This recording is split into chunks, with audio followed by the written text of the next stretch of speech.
नमस्कार साथियों, मैं अंतर्राष्ट्रीय ट्रेनर और मोटिवेशनल स्पीकर डॉक्टर उज्जवल पाटनी बोल रहा हूं। साथियों, इस यूपीएससी में मैं गत दिनों एक छोटा सा फ्लाइट में मेरे साथ किस्सा हुआ, उसके बारे में आपसे बात करना चाहता हूं। मैं एक ट्रेनिंग प्रोग्राम के सिलसिले में कोलकाता जा रहा था और रास्ते में मेरे बाजू की सीट पर एक व्यक्ति था। हम दोनों में बातचीत शुरू हुई। उसने मुझे बताया कि मैं यूएसए में एंटरप्रेन्योरशिप पढ़ाता हूं। मुझे लगा बड़ा इंटरेस्टिंग सा सब्जेक्ट है। मैंने उस व्यक्ति से सैकड़ों प्रश्न किए। मैंने उससे खास तौर पर यह पूछा कि भारत और यूएसए, यहां दोनों के बेसिक अपब्रिंगिंग के सिस्टम में, बेसिक लर्निंग के सिस्टम में, व्यवसाय शुरू करने के सिस्टम में क्या फर्क है। जो बातें उसने मुझसे कही, जो बातें मैं अपने अनुभव से जानता हूं, जो बातें मैं उन अमेरिकन्स के माध्यम से जानता हूं जिन्होंने मेरे ट्रेनिंग प्रोग्राम्स में पार्टिसिपेट किया, उन सब का सार मैं आपसे कहने जा रहा हूं। सबसे पहली बात यह है कि दुनिया के उस सबसे बड़े देश में, महाशक्ति में, असफल होने को उतना बुरा नहीं माना जाता। हमारे देश में कोई असफल होता है तो उस पर असफलता का लेबल लगा दिया जाता है। यह मान लिया जाता है मानो कि वो खत्म हो गया। लेकिन वहां पर असफलता प्रोसेस का एक हिस्सा है। हर व्यक्ति सफल होने के बाद अनेक बार असफल होता है और वो असफल बुढ़ापे तक होता रहता है, क्योंकि अक्सर वहां पर लोग एल्डरली एज में भी नए प्रोजेक्ट शुरू करते रहते हैं। कभी 30 की एज में, कभी 40 की एज में, कभी 50 की एज में, तो कभी 60 की एज में भी वहां पर व्यक्ति एजुकेशन लेने जाता है, नई डिग्री लेने जाता है, नई हॉबीज पैदा करता है, नई चीजें सीखता है और अपने जीवन को नए मीनिंग देता है। उसके विपरीत हमारे देश में व्यक्ति जब 30, 40 या 50 का होता है, उसके बाद यह मान लेता है कि बस मुझे जितना आता है उतना ही आता है। वो कोई नई चीज सीखने में यकीन नहीं करता। अक्सर वो नए चैलेंजेस लेने से घबराता है। अक्सर वो अपने कंफर्ट जोन में चला जाता है। वो नई टेक्नोलॉजी नहीं सीखना चाहता, वो नए सिस्टम्स नहीं सीखना चाहता, वो नए प्रोसेस नहीं सीखना चाहता। तो ये मूल फर्क है साथियों कि हमारे देश में आज भी असफलता एक अभिशाप है। आपको आपके घर वाले, आपके नियर एंड डियर, आपके समाज वाले, आपके सहकर्मी सब एक नीची नजर से देखते हैं। हमको यदि अपने देश को असाधारण तरक्की के रास्ते पर ले जाना हो, हमको यदि खुद को असाधारण तरक्की के रास्ते पर ले जाना हो, तो सबसे पहले हमको असफलता को स्वीकार करना होगा। हमको यह मानना होगा कि असफल होना हमारा जन्म सिद्ध अधिकार है। हमको यह मानना होगा कि असफल होना कोई बुरी बात नहीं है। असफलता कोई दाग नहीं है। असफलता कोई शर्म नहीं है। असफलता एक प्रोसेस का हिस्सा है जो आप किसी रास्ते पर आगे बढ़ते हुए पाते हैं, कभी सफलता के रूप में तो कभी असफलता के रूप में। दूसरी सबसे बड़ी बात जो उस चर्चा से बाहर आई वो ये थी कि हम अपने बच्चों को बहुत ज्यादा कंफर्ट जोन में रखते हैं। वहां पर 15-16 साल का बच्चा, 13 साल का बच्चा, 12 साल का बच्चा एक बिजनेस शुरू करने के बारे में सोचता है। हमारे देश में हम बच्चों को यह कहते हैं, तुम तो अभी छोटे हो, क्या करोगे, अभी इसकी उम्र नहीं आई, शांत रहो, पढ़ाई करो, घर पे बैठो, ये मत करो, वो मत करो। हमारा सारा फोकस इस बात पर रहता है कि क्या ना करें, और वहां सारा फोकस इस बात पर रहता है कि क्या करें। साथियों, आप नोटिस करिए, हमारे घर में छोटे छोटे जो बच्चे होते हैं वो अक्सर अपने कपड़े धोना नहीं जानते हैं।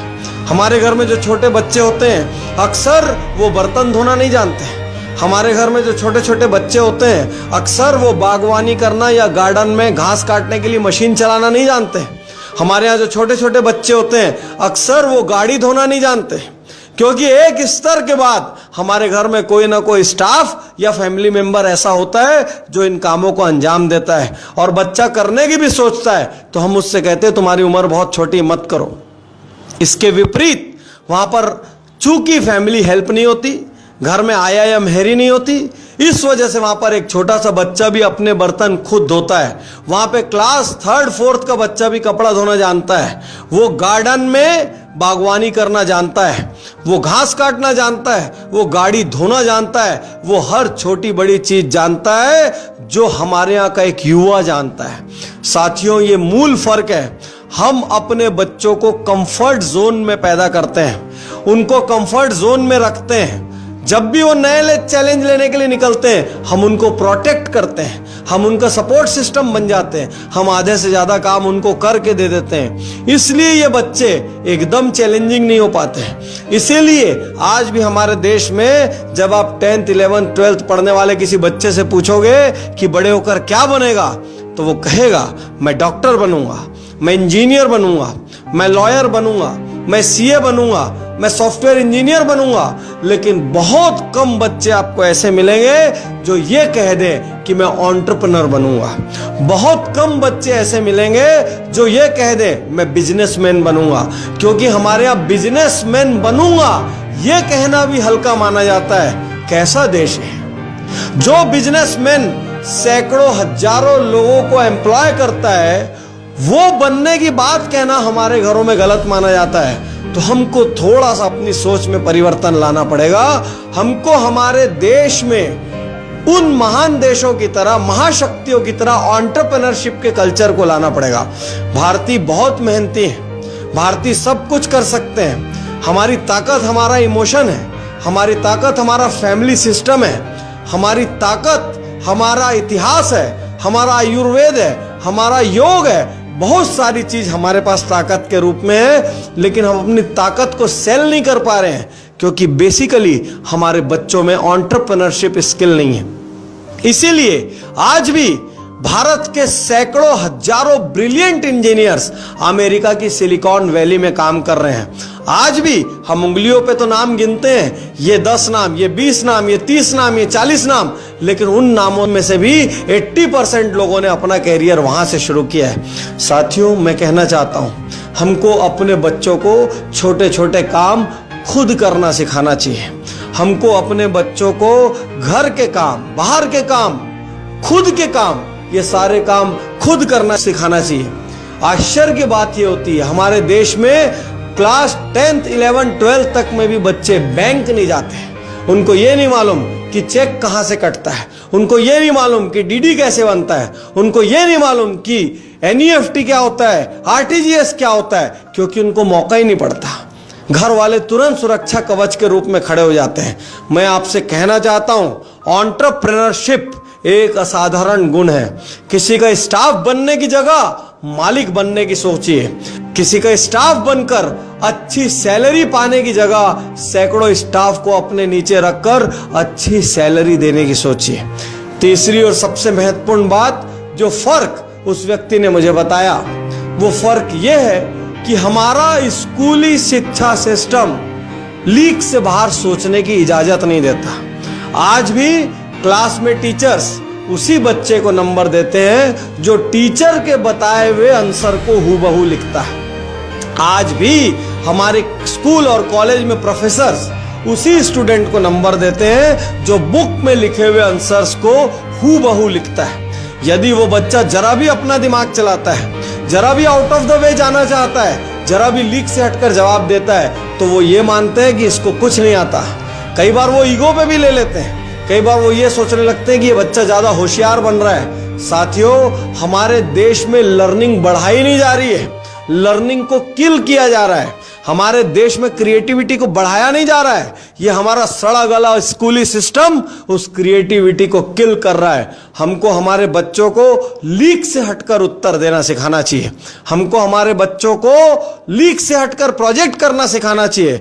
हमको हमारे बच्चों को छोटी उम्र में पैसा क्या होता है ये सिखाना चाहिए। छोटी उम्र में पैसा कैसे अर्न किया जाता है ये सिखाना चाहिए। छोटी उम्र में अपने काम खुद कैसे किए जाते हैं ये सिखाना चाहिए। छोटी उम्र में बड़े सपने कैसे देखना चाहिए ये सिखाना चाहिए। आप अपने बच्चों को किसी की फोटोकॉपी मत बनाइए, उनको ओरिजिनल रखिए, उनको सिखाइए कोई भी काम बड़ा या छोटा नहीं होता, कोई भी काम बुरा या भला नहीं होता। दुनिया में किसी कंपनी का जीएम बनने का सपना, एजीएम बनने का सपना, डीजीएम बनने का सपना देखने के साथ साथ बच्चे को किसी कंपनी का मालिक बनने का सपना भी देखना सिखाइए, तब जाकर हमारा देश एक महाशक्ति बनेगा। मैं कहना चाहता हूं, हमको हमारे घरों से इस सोच में परिवर्तन लाना होगा। अपने बच्चों को कंफर्ट जोन से बाहर निकालना होगा, खुद को कंफर्ट जोन से बाहर निकालना होगा, खुद भी जिम्मेदारी लेनी पड़ेगी, उन पर भी जिम्मेदारी देनी पड़ेगी।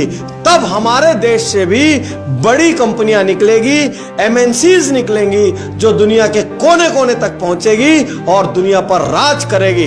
लेकिन इस राज करने की शुरुआत हमारे अपने घर से होगी। मैं चाहता हूं, मैंने जो भी कहा, आप पहले 2-4 दिन अपने घर में अपने आसपास ऑब्जर्व करें और उसके बाद मेरी बात वाजिब लगे तो उस पर अमल करें।